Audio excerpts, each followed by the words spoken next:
Imaginez un jeune homme qui, de son vivant, étonnait déjà le monde par sa foi inébranlable et son amour profond pour Dieu.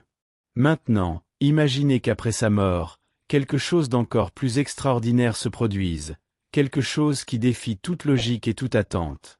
Le miracle de Carlo Acuti, survenu de manière mystérieuse et inattendue près de sa tombe, a bouleversé le monde entier. Comment un si jeune homme, si proche de Dieu, aurait-il pu accomplir une chose aussi impressionnante? La vérité, c'est que l'impossible est devenu possible, et l'histoire de Carlo dépasse la simple foi, elle défie les limites de la réalité. Dans cette vidéo, vous découvrirez comment la vie de Carlo Acuti et le miracle survenu près de sa tombe sont liés, et pourquoi son histoire est bien plus importante pour vous que vous ne le pensez. Carlo Acuti savait que la mort n'était pas une fin, mais une invitation à se rapprocher davantage de Dieu. Au cours de son combat contre la leucémie, Carlo trouvait réconfort et force dans l'Eucharistie, un sacrement qu'il considérait comme essentiel à sa vie. À chaque douleur, il se tournait vers Jésus-Christ, cherchant non seulement un soulagement, mais aussi un sens profond aux épreuves qu'il traversait. Pour lui, la souffrance n'était pas quelque chose à craindre, mais une occasion de renforcer sa foi et d'approfondir sa relation avec Dieu, un message qu'il n'a cessé de partager avec les jeunes autour de lui. L'idée que la souffrance a un but divin n'est pas seulement applicable à la vie de Carlo, mais elle résonne en chacun de nous. Face à des moments difficiles, comme ceux qu'il a connus, nous pouvons voir dans l'Eucharistie un phare, un moyen de nous rapprocher de Dieu et de sentir sa présence dans nos moments les plus sombres. La spiritualité de Carlo montre comment, même dans les heures les plus désolantes, la prière et la dévotion peuvent être des sources inépuisables de force. Même si la souffrance semble, à première vue, négative, l'histoire de Carlo prouve qu'il est possible de trouver, même dans la douleur, un chemin vers une croissance spirituelle. Sa foi, solide comme un roc, se nourrissait de son amour pour l'Eucharistie et de sa confiance dans l'Évangile de Jésus-Christ. Carlo ne s'inquiétait pas du futur, il vivait pleinement le présent, dans une prière constante, participant aux messes et cherchant toujours à être plus proche de Dieu. Sa foi nous enseigne que l'on peut trouver un sens, même dans les situations les plus difficiles, et que cette quête de Dieu rend la vie véritablement significative. Carlo Acuti, malgré son jeune âge, avait compris comme personne d'autre le pouvoir de la technologie pour propager le christianisme. Dans un monde de plus en plus digitalisé, il percevait Internet comme un outil puissant pour partager la foi et rapprocher les gens de Dieu. Son site, créé pour documenter les miracles eucharistiques, n'était pas simplement une page web, mais un pont reliant les jeunes au sacré, démontrant que la spiritualité peut aller de pair avec les innovations technologiques. Carlo voyait la technologie non pas comme une menace, mais comme une opportunité pour apporter l'Évangile là où les sermons n'étaient pas encore arrivés. Imaginez comment Internet a transformé notre manière de vivre et de communiquer. L'utilisation des plateformes digitales pour diffuser des messages de foi est devenue essentielle. Si Carlo était encore parmi nous aujourd'hui, il serait sans doute présent sur les réseaux sociaux, créant des contenus qui toucheraient les cœurs et rapprocheraient les gens de la parole de Dieu. Il savait déjà que la foi ne se limite pas au temple ou aux moments isolés de prière. Aujourd'hui, avec un téléphone en main, chacun peut accéder à une prière dévotionnelle, étudier la Bible en ligne, ou même participer à des cultes virtuels. La technologie, lorsqu'elle est utilisée à bon escient, devient une alliée pour renforcer notre relation avec Dieu. Avec sa vision avant-gardiste, Carlo a inspiré de nombreux jeunes chrétiens à utiliser leurs compétences technologiques non seulement pour se divertir, mais pour évangéliser. Il nous a montré que les plateformes digitales ne sont pas seulement des outils de consommation. Elles peuvent devenir des espaces de louange, d'adoration et de témoignage de foi. Alors, comment pourriez-vous utiliser votre technologie au service de votre foi? Avez-vous déjà envisagé de démarrer un blog ou de créer une chaîne pour partager vos réflexions sur la Bible, des études dévotionnelles, ou même des miracles eucharistiques? L'œuvre de Carlo démontre qu'avec créativité et dévouement, Internet peut être un moyen de propager la foi comme jamais auparavant. Pendant les derniers jours de Carlo Acuti, médecins et proches ne cessaient d'être impressionnés par la paix qu'il rayonnait, malgré la gravité de sa maladie. Il semblait avoir une tranquillité inébranlable, une sérénité qui touchait tous ceux qui l'entouraient. Le père Sandro Villa, son aumônier, a décrit Carlo comme un jeune vivant avec une foi profonde, priant sans cesse et réalisant de petits gestes qui reflétaient sa confiance totale en Dieu. Pour Carlo, la souffrance n'était pas un motif de désespoir, mais une occasion de se rapprocher de Jésus-Christ. Sa force résidait dans sa prière constante et dans la certitude que sa vie était entre les mains de Dieu. Ces témoignages sont bien plus qu'inspirants. Ils révèlent une puissante leçon sur la façon dont une foi véritable peut apporter une paix indescriptible. Même dans des situations de douleur extrême, comme celle que Carlo a traversée, la spiritualité offre un refuge. En mettant notre confiance dans la prière, dans l'Évangile et dans la présence de Christ, nous trouvons une force et une sérénité, comme Carlo l'a fait. Pour les médecins et pour ceux qui étaient à ses côtés, sa paix était un témoignage vivant de sa connexion profonde avec Dieu. Souvent, nous traversons des moments d'angoisse et de désespoir, mais l'histoire de Carlo nous apprend que la paix peut être trouvée au plus profond de nous. La foi, nourrie par les études bibliques et les moments de dévotion, nous donne l'assurance que, même dans les situations les plus difficiles, nous sommes entre les mains d'un Dieu qui veille sur nous. Dans les moments de difficulté, vous êtes-vous déjà demandé comment l'Eucharistie pourrait être la clé de votre paix et de votre force intérieure? Carlo Acuti n'était pas seulement un exemple de foi profonde, mais aussi de solidarité sincère. Il a compris que la véritable foi ne se reflète pas uniquement dans les paroles, mais dans les actions quotidiennes. Il vivait avec l'engagement d'aider les autres, non pas parce que c'était exigé, mais parce que son amour pour Dieu se manifestait par un amour pratique envers son prochain. Carlo nous montrait que la foi n'est pas une question de statut ou d'apparence, mais d'actions authentiques qui reflètent la lumière divine.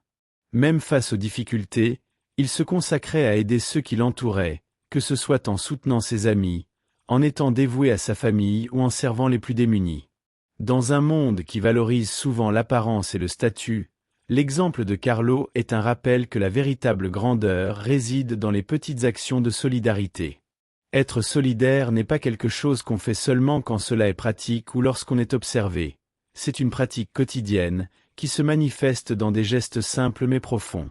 La Bible nous enseigne que l'amour du prochain est l'un des plus grands commandements, et Carlo nous montre, par sa vie, comment nous pouvons vivre cela de manière authentique. Il nous invite à réfléchir. Comment avons-nous démontré l'amour du Christ dans nos actions quotidiennes? Sommes-nous prêts à être une main tendue, même quand la vie nous demande plus que ce que nous pouvons donner? L'exemple de Carlo nous pousse également à réfléchir sur la compassion et l'authenticité avec lesquelles nous vivons notre foi. Il nous défie d'être authentiques, de ne pas porter de masque, de ne pas faire des actions solidaires simplement pour être vus, mais pour refléter l'amour divin que le Christ nous enseigne. Être solidaire va au-delà de faire de bonnes actions. Il s'agit de cultiver un cœur prêt à se donner en amour pour les autres. En temps de difficulté, que faites-vous pour être cette présence du Christ pour les autres? Comment votre foi se reflète-t-elle dans votre soin pour ceux qui en ont le plus besoin, même lorsque les difficultés semblent insurmontables? Carlo Acuti est un exemple vivant de la façon dont la jeunesse ne doit pas être un obstacle à la profondeur spirituelle. À seulement 15 ans, il a montré une maturité hors du commun, cherchant une relation intime avec Dieu à travers la prière, l'Eucharistie et l'étude des Écritures. Sa foi n'était ni superficielle ni passagère, comme on peut souvent le voir chez les jeunes, mais c'était une spiritualité vraie et engagée. Il comprenait que, quel que soit l'âge, chaque personne peut avoir un parcours de foi profond, se consacrer à la connaissance de Dieu et vivre avec authenticité. Carlo a défié l'idée que la jeunesse est une phase d'incertitude, montrant qu'à n'importe quel âge, nous pouvons vivre notre foi de manière mature et vibrante. La vie de Carlo nous pousse à réfléchir sur la manière dont la jeunesse est souvent associée à la recherche du plaisir et à une déconnexion spirituelle. Pourtant, il a prouvé qu'il est possible d'être jeune tout en étant profondément connecté à Dieu. Il utilisait son énergie et ses compétences, comme la technologie, pour propager la foi de manière créative et innovante. La Bible nous enseigne que personne ne doit mépriser sa jeunesse, mais qu'il doit être un exemple de foi et de pureté. Carlo, par sa vie, a montré que les jeunes peuvent être des leaders spirituels, influençant positivement les autres avec leur maturité spirituelle, et cela ne doit pas être quelque chose qui vient avec les années, mais qui se cultive dès le plus jeune âge. L'exemple de Carlo est une inspiration pour tous, indépendamment de l'âge. Il a prouvé que ce n'est pas le nombre d'années qui définit la profondeur de la foi, mais l'engagement véritable envers Dieu. Il nous enseigne que, jeunes ou adultes, nous pouvons toujours chercher une relation plus profonde avec le Créateur, à travers la prière, la lecture des Écritures et la pratique des sacrements. Et plus encore, il nous montre que, quel que soit notre âge, notre foi peut être une source d'inspiration et de leadership pour les autres. Avez-vous déjà réfléchi à la maturité spirituelle que vous pouvez atteindre, quel que soit votre âge? Qu'est-ce que vous pourriez faire aujourd'hui pour commencer à vivre cette profondeur spirituelle? La vie de Carlo Acuti est, sans aucun doute, plus pertinente que jamais.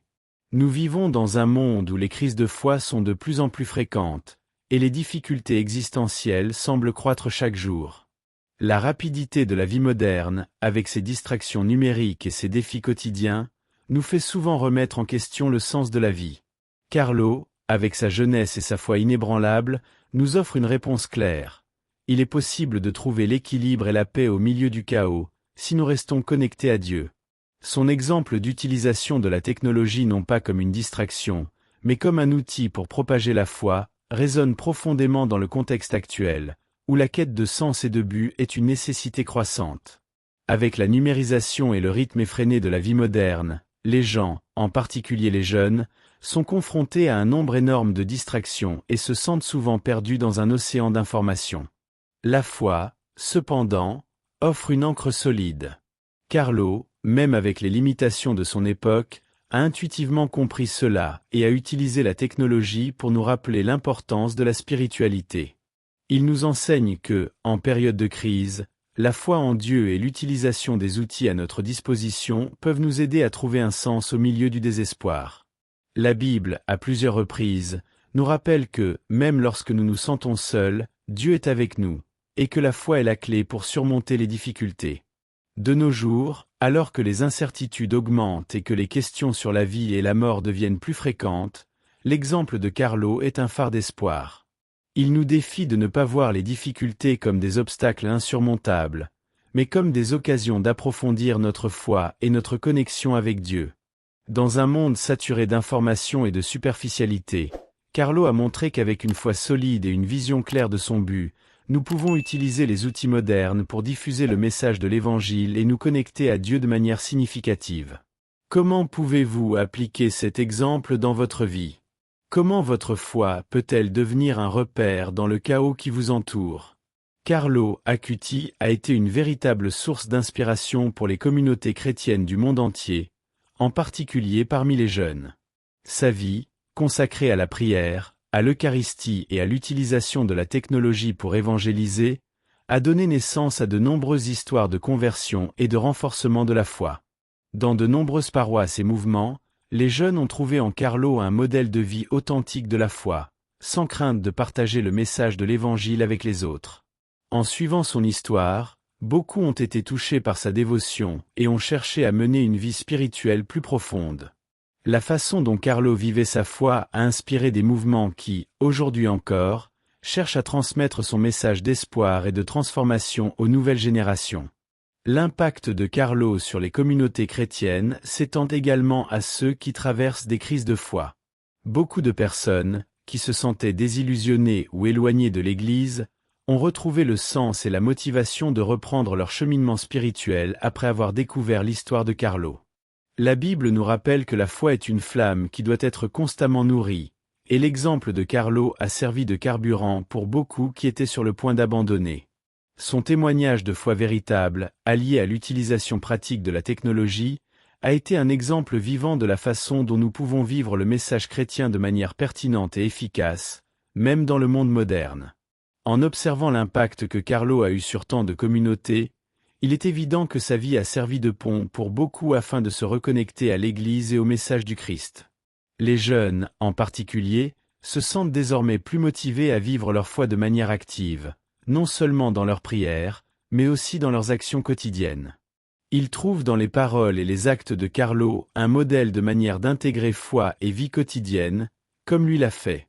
L'héritage de Carlo, en touchant tant de vies, nous pousse à réfléchir à la manière dont, dans notre propre communauté, nous pouvons devenir des instruments de transformation, inspirant les autres à vivre plus profondément la foi chrétienne.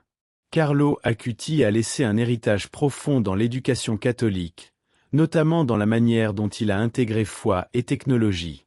Il ne voyait pas l'éducation comme quelque chose de déconnecté de la spiritualité, mais croyait qu'il était possible, et même nécessaire, d'utiliser les ressources technologiques pour approfondir la connaissance et la pratique de la foi chrétienne. De nombreuses écoles catholiques à travers le monde ont intégré l'exemple de Carlo dans leurs programmes, offrant des formations qui encouragent les élèves à utiliser la technologie de manière responsable, éthique, et avant tout, chrétienne. Son travail dans le développement de sites web et de plateformes numériques qui promeuvent l'Eucharistie et les miracles eucharistiques a inspiré les institutions à adopter l'innovation technologique comme un moyen d'évangélisation et d'enseignement. En plus de ses contributions pratiques dans le domaine de la technologie, Carlo nous enseigne une précieuse leçon sur la manière de concilier connaissances séculaires et spirituelles. Il comprenait que la foi ne devait pas être vue comme opposée à la science ou à la connaissance académique. Au contraire, il croyait que les deux pouvaient marcher ensemble pour renforcer la compréhension de l'être humain et de son but dans la vie. Dans un monde où l'éducation sépare souvent les aspects spirituels des académiques, la vie de Carlo offre une vision holistique qui pousse les écoles et les programmes éducatifs à repenser la manière dont ils forment les jeunes. Il nous rappelle que l'apprentissage n'est pas seulement destiné au développement intellectuel, mais aussi à la croissance spirituelle. Carlo Acuti a également inspiré de nombreux éducateurs à intégrer la spiritualité de manière concrète dans l'environnement scolaire. Il croyait que la foi devait être vécue au quotidien, et que les écoles catholiques devaient être des lieux où les élèves non seulement apprenaient sur Dieu, mais expérimentaient la présence divine de manière tangible. Cela inclut des moments de prière, des études bibliques et des actions de solidarité, qui forment une base solide pour le développement du caractère chrétien. L'impact de Carlo sur l'éducation catholique témoigne de la manière dont sa vision de la foi et de la technologie peut transformer la manière dont les institutions éducatives abordent la formation spirituelle et morale des jeunes.